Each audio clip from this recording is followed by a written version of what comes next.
یہ داستان ہے ایک ایسے مرد مجاہد سلطان کی جس نے اپنی بہادری کی بدولت بہت سے علاقے فتح کیے اور عیسائیوں کے خلاف بہت سی جنگیں لڑ کر انہیں کمزور بنا دیا تاکہ بیت المقدس کو حاصل کیا جا سکے۔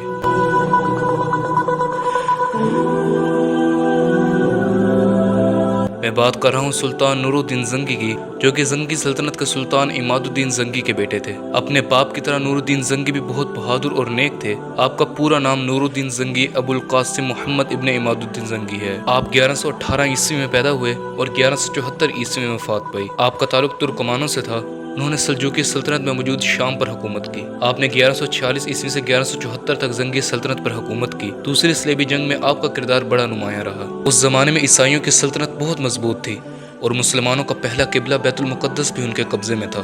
ان کا مقابلہ کرنے کے لیے سلطان نے ایک مضبوط حکومت قائم کرنے کی کوشش کی۔ اس مقصد کے لیے انہوں نے شام کے گرد و نواح میں موجود چھوٹی چھوٹی مسلمان حکومتوں کو ختم کر کے ان کو اپنی ریاست میں شامل کر لیا۔ شروع میں زنگی سلطنت کا دارالحکومت حلب تھا، لیکن 549 ہجری میں نور الدین نے دمشق پر بھی قبضہ کر لیا اور اسے اپنا دارالحکومت بنا دیا۔ اس کے علاوہ اس زمانے میں مصر میں فاطمی سلطنت موجود تھی، لیکن ان کے کمزور ہونے کی وجہ سے نور الدین نے مصر کو بھی اپنی مملکت میں شامل کر لیا، کیونکہ مصر فلسطین کے زیادہ قریب تھا اور اس سے فلسطین تک رسائی زیادہ آسان تھی۔ اس کے بعد دوسری صلیبی جنگ لڑی گئی، جس کی وجہ سے عیسائی کمزور پڑ گئے اور تیسری صلیبی جنگ کے بعد بیت المقدس مسلمانوں کے پاس آ گیا۔ ایک رات نماز تہجد کے بعد سلطان نور الدین زنگی نے خواب میں دیکھا کہ رسول اللہ صلی اللہ علیہ وسلم نے سرخی مائل رنگت کے آدمیوں کی طرف اشارہ کرتے ہوئے کہا ہے کہ مجھے ان کے شر سے بچاؤ۔ سلطان ہڑبڑا کر اٹھا اور نفل ادا کیے، پھر ان کی دوبارہ آنکھ لگ گئی اور پھر سے آپ نے یہی دیکھا۔ اگلے دن سلطان چند خاص لوگوں اور تحائف کے ساتھ مدینے کے لیے روانہ ہو گئے۔ آپ روضہ رسول پر پہنچے اور سلام عرض کی اور پھر مسجد نبوی میں بیٹھ گئے۔ آپ نے اعلان کروایا کہ سارے اہل مدینہ حاضر ہوں اور اپنے اپنے تحائف لے کر جائیں۔